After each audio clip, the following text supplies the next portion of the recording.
Mesdames, Messieurs, peuple congolais, pourquoi les Congolais sont-ils devenus des étrangers dans leur propre pays?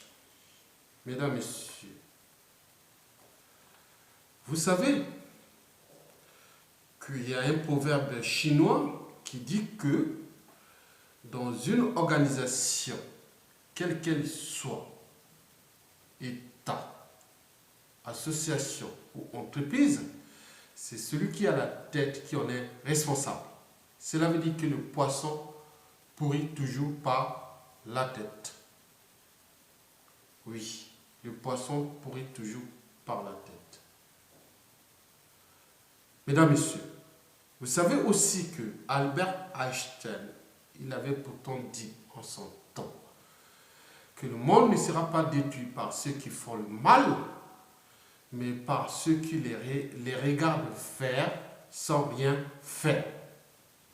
Donc, je dirais que ceux qui ont le devoir de savoir ou d'agir ont le droit de rendre public ce que nous qualifions aujourd'hui à l'échelle du Congo comme un scandale ou comme de la haute trahison perpétrée par le dictateur Denis Sassou Nguesso à bout de souffle. Explication. Vous savez que M. Denis Sassou Nguesso, en arrivant au pouvoir en 1997, après un coup d'État sanglant, il était bien sûr contre la démocratie, parce qu'il ne pouvait pas être élu démocratiquement. Il a fait son premier coup d'État constitutionnel ou politique en 1979. Donc il est resté président du Congo de 1979 jusqu'à 1992 où il a été battu par l'élection présidentielle libre et transparente. Donc il s'est réfugié en France et il est reparti par les moyens des armes. Donc il a fait un coup d'État qui a eu plusieurs mois, on parle de 30 000 morts. Après ce coup d'État, il a fait une période de transition flexible de 5 ans, c'est-à-dire entre 1977 à 2002. Pendant ce temps, il a essayé un peu de purger une certaine population, c'est-à-dire les génocides, on parle des génocides, des assassinats, autres. Après, il a mis en place une constitution démocraturale, c'est-à-dire condensation, pseudo-démocratie, plus dictature. Donc, il savait qu'il ne pouvait pas être élu. Donc, il a dénié le droit à la nationalité du peuple congolais. Donc, il a importé des étrangers. Donc, il a été élu en 2002 avec 5% de ses partisans, qui représentent que 5% de la population, ses partisans, plus les étrangers, donc 2 ou 3%. Donc Sassou Nguesso, en 2002, il a été élu avec 7%. Bon, on ne change jamais une équipe qui gagne. Bon, bien sûr que la France n'a pas mis en place par hasard.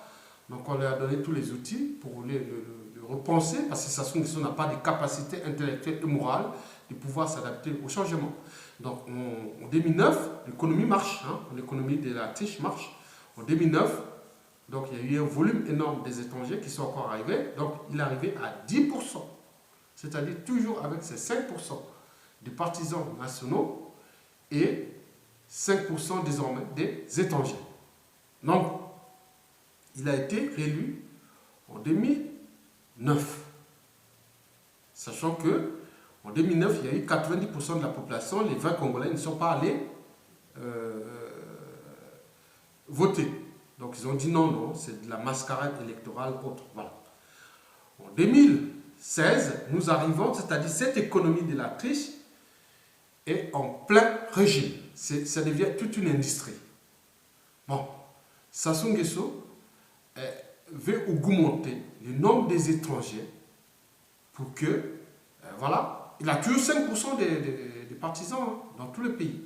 On n'aime pas. Donc, il faut augmenter le nombre pour avoir au moins 50% d'étrangers qui vont voter pour lui, qui donnent les nationalités, les cartes d'électeurs et autres, et ce qui est en train de se faire en ce moment. Donc, je vous explique. Monsieur Denis Sassou Nguesso est en train de détruire un peuple. Les Congolais ne sont plus des Congolais. Ils deviennent tous des étrangers dans leur propre pays. Pour expliquer, il faut voir sur différentes échelles. Venons à l'échelle européenne. Vous voyez les situations des réfugiés qui viennent de partout, d'Afghanistan, de la Syrie, voilà, d'Afrique, autres. Ils arrivent en Grèce. Imaginez-vous que Alexis Tsipras dit non, tous les étrangers, vous avez, donnez-nous seulement votre nom, prénom et date de naissance, même si la date de naissance est fausse ou pas. Bon, on peut voir, vous êtes majeur, voilà. On vous donne la carte de nationalité congolaise, européenne, grecque, plus la carte d'électeur et venez voter Tsipras. En France, par exemple, avec les histoires des Calais. Bon, on va à Calais, il y a 3000 personnes là-bas, réfugiés là-bas. On vient leur dire, les cellules secrètes, ils viennent dire non, mais donnez votre nom, prénom, âge. Bon, on va vous dire que vous n'êtes pas né à l'étranger, vous êtes né en France et on va vous faire des cartes nationales d'identité plus carte d'électeur. Il y a toute une économie qui est là en face. En même temps, les Congolais sont privés de ces mêmes droits. C'est-à-dire, au lieu d'avoir leur carte nationale d'identité et d'électeur, on préfère privilégier les partisans du régime, qui est à bout de sous d'ailleurs, et aussi ces étrangers qui sont là. Donc, c'est cette industrie qui est en train de se, qui a commencé depuis que Sassou Nguesso a fait son coup d'état constitutionnel en octobre dernier, en 2015. Il a promulgué sa constitution le 6 novembre 2015, qu'il n'a même pas prêté serment parce que Sassou Nguesso, pour lui, les serments n'ont aucune valeur juridique. Ce qui compte, c'est la sorcellerie, les institutions fictives, les électeurs fictifs, tout ça. Ce qui compte, c'est lui. C'est sa façon de penser la civilisation. Bon, donc, nous devons créer des systèmes d'autodéfense. Parce que bien sûr que si Sassou Nguesso part, tous ces types de nationalités seront remis en cause. Ça, c'est bien sûr. Parce que vous connaissez bien l'histoire de Yombi, au Pango, en 1978. Même si je ne suis pas pour Yombi au Pango, mais il a eu quand même comment on appelle cette valeur que je peux le dire. Il a expulsé tous les étrangers qui étaient jugés illégitimes au pays, au Congo. En 1978, dans beaucoup de Ouest africains, il y a eu au moins 70% qui sont rentrés avec des vols certains. Mais c'est ce que nous devons faire d'ailleurs. Donc je mets en garde les étrangers qui sont en train de prendre ces cartes d'électeurs, qui vont être dans les rangs pour aller voter pour les dictateurs. Mais retenez bien que au Congo, c'est un petit pays. Tout le monde sait qui est qui. Donc si vous continuez à prendre ces cartes d'électeurs, moyennant l'argent ou autre, mais vous serez souillé. Parce que, je vous dis simplement, parce que nous allons, si Sassou Nguesso tombe d'ici après le 20 mars, c'est parce que nous sommes dans les situations d'autodéfense nationale. Nous devons sauvegarder notre nation. Il faut savoir avant d'arriver là, parce qu'il y a eu l'histoire des passeports diplomatiques. Les gens achetaient les passeports diplomatiques moyennant 30 000 à 50, 100 000 euros. Donc ils sont libanais, malaisiens, chinois, autres, voilà, tous les produits vendus du monde entier. Ils sont venus, ils ont donné de l'argent, ben, ils se promènent partout dans le monde avec ces passeports diplomatiques congolais. Donc nous devons voir tout ça là dans la réforme de l'État et la restauration de l'autorité de l'État. Je vous mets là-dessus. Donc, le premier message que je donne d'abord aux étrangers. Ce que vous êtes en train de faire, c'est caduc. Ça sera caduc. Parce que si Sassou Nguesso tombe, tout sera fait. Qui est qui? Qui représente quoi? Qui a fait quoi? Nous allons voir d'abord la situation de ces étrangers, de ces mercenaires, de tout ça. On ne va pas vous donner toutes les stratégies, sinon voilà. Mais sachant que nous avons déjà un passif. Yombi au Pango en 1978. Vous savez que Sassou Nguesso a expulsé près de 90 000 nos frères de la République démocratique du Congo en face. Mais nous pourrons le faire aussi pour tous les étrangers. Nous voulons avoir des étrangers choisis. mais pas des étrangers imposés par le dictateur, c'est-à-dire ces mercenaires, ces mauvais, ces hommes indignes, ces voyous, ces criminels qui sont là, parmi nous dans la population. On ne fait pas du propre avec du sale. Nous devons d'abord les mettre dans les camps d'éternement pour voir qui est vrai, qui est faux, qui est nana. Bon, les faux, ils vont obligatoirement être expulsés. Ça, il n'y a pas de problème. Nous sommes dans le sens de la restauration de notre dignité, de l'État congolais. On est bien d'accord? Donc, faites votre marché, mais vous savez que vos jours sont comptés si vous allez voter avec ces cartes qui ne sont pas vous n'êtes pas des nationalités congolaises, vous êtes des étrangers. Donc, nous allons travailler ça. Bon, le dernier volet, je lance un dernier message aux mercenaires. Et ça, restez dans votre dignité. Démobilisez-vous. Parce que la situation qui va se passer à partir du 20 mars 2016 va être très compliquée. D'abord pour nous-mêmes Congolais, parce que vous êtes là pour défendre un dictateur. Vous êtes venus se battre contre un peuple souverain. Donc pour nous, vous serez des indignes. Nous, selon les situations, nous pourrons vous utiliser pour faire des sales boulots de la restructuration de nos infrastructures. D'autres seront aussi mis dans les conditions de Guantanamo. Parce que vous n'êtes pas venus pour défendre l'État congolais, vous êtes venus combattre l'État congolais au service d'un tyran qui est déjà à bout de souffle. Ça, c'est au niveau des mercenaires. Le deuxième, que je termine, c'est-à-dire la question des étrangers. On le sait, nous le savions. Mais le Front National Congolais arrive. Vous serez traités dans les conditions indignes si vous continuez à travailler avec ces monstres qui ont été détruits le peuple congolais. Le Congolais est devenu le citoyen de seconde zone. C'est scandaleux. C'est ce qu'on appelle la haute trahison par le dictateur. Et nous le savions, mais il le fait. Mais toutes les stratégies, on ne peut pas vous livrer toutes les stratégies qui vont se passer après le 20. Mais vous savez que les résultats de l'élection présidentielle seront proclamés déjà par le peuple souverain dès 17h ou 18h ou 19h. En regroupant toutes les gens qui vont. Je donne d'abord un message. Laissez les étrangers qui vont voter pour Sassou aller voter pour lui. Mais vous, Congolais, qui sont du nord au sud, de l'est à l'ouest, que vous avez dit que parce qu'il a mis, il a exclu le vrai peuple. Il a mis que ses partisans qui ont aujourd'hui des cartes électeurs. Mais vous, pour défendre aussi votre pays, allez voter pour l'opposition.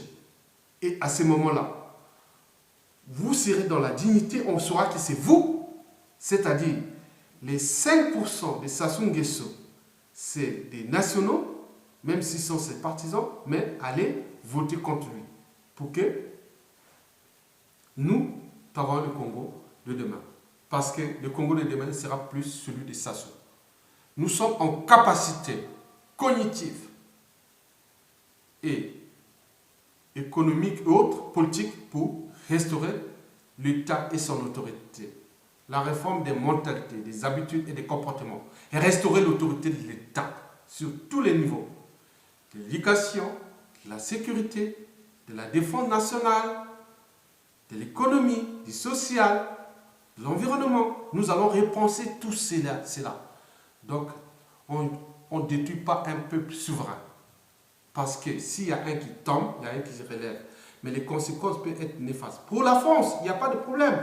La France préfère se réfugier derrière l'Union européenne et dit ça, ou l'organisation de la francophonie. Bon, la francophonie, c'est aussi le Congo. Mais je vous dis sincèrement, pour la francophonie, on ne veut plus de Michaël Jean au Congo. Même s'il n'y a qu'un président qui arrivera, on ne veut pas de lui. Voilà. Les intelligences, la résistance va peser lourd pour qu'on ne veut pas de cela parce qu'il nous a arnaqué avec ce qu'il avait dit avant quand nous avons soutenu Mme Michaël Jean pour qu'elle devienne présidente de la francophonie contre Aurélie Lopez, mais elle n'a pas fait le jeu. Mais nous ne serons pas avec lui, avec elle. C'est sûr et certain. Il y aura des non, voilà. Donc la francophonie sera souillée pendant toute sa mandature. S'il ne veut pas, bon, qu'elle démissionne. Et à ce moment, on trouve un autre temps parce qu'on fait un truc extraordinaire de la francophonie. Mais rester avec cette francophonie, avec cette femme, non, ça ne passera pas. Je vous dis sincèrement. Et je vous laisse comme j'ai trouvé. Mais en ce qui concerne la résistance au Nguesso, Sassou, c'est terminé. Il est en train d'envoyer tous ses fistons, ses petits-enfants partout dans le monde. Bon, c'est pas grave. Nous allons traiter ces dossiers. Les dossiers seront traités. Le cas du ministère des Affaires étrangères, des accords diplomatiques et économiques, avec tous ces gens-là. On ne peut pas aller détruire un État et se réfugier à l'intérieur et revenir. C'est fini ça. Donc on ne veut plus de ces gens-là, du genre de jeu-là. Donc la France n'a pas besoin du Congo. Nous non plus. Le Congo a besoin de la France. Nous aussi. Le Congo a besoin de la francophonie. La francophonie, je pense aussi. Nous n'avons pas besoin de la francophonie aussi. Peut-être la francophonie aussi. Bon, pourquoi pas changer? Le Rwanda l'a fait, sortir de la zone francophone. Mais non, vous devez travailler tous ces enjeux de façon réelle. Donc, je sais que Martine Aubry avait dit que quand c'est fou, il y a un loup. Est-ce que la France, il y a un loup sur Sassou Nguesso? Il est à bout de souffle. Mais on ne sait pas la situation qui pourra commencer dès le 20 mars 2016 jusqu'à la chute du tyran pourra être très, très, très compliqué. Tous les observateurs disent que ça sera difficile. Mais Sassou n'a plus de marge de manœuvre. Parce que dans tous les Nord, on ne veut plus de lui. Il reste que le Yokassi, c'est-à-dire sa petite tribu, sa famille, et tous ces pourriers vendus qui travaillent avec nous. Il ne représente plus que 5% de la population. Les armées, il n'y a pas de problème, j'en parle des armées. Les armées, dans chaque soldat, on est relié aux familles et autres, ils connaissent déjà. Bon, il lui reste que ces mercenaires, ces armes qu'il a cachées par-ci par-là. On sait là où ça se trouve. Ou ces avions, c'est dit comme ce qui fait boum boum boum boum dans Brazzaville. Mais peut-être pour on va. Donc on ne va pas donner tous les temps. Mais faites attention, nous voulons construire une société nouvelle. Mais on ne va pas les construire avec ces monstres qui ont été de souiller la nationalité congolaise. Le droit légitime et positif du Congolais. Les droits. Les Congolais d'étrangers ne vont même pas voter alors que toute la diaspora, toute la matière grise à l'étranger. Non, la France aussi. Mais nous sommes maintenant comme des étrangers. On donne des passeports aux étrangers, on donne des cartes d'électeurs aux étrangers, on donne des dividendes. Voilà. Non, nous allons traiter ces problèmes du point de vue légal, c'est-à-dire du code civil, de la justice et de l'administration pénitentiaire aussi. Voilà, il y a des gens qui vont emprisonner parce que vous n'êtes pas. Voilà. Mais je vous rassure qu'il y aura des vols charter. On va expliquer plein de étrangers au Congo. Il n'y a pas de souci. Ça va arriver. Il n'y a rien à faire. Merci beaucoup.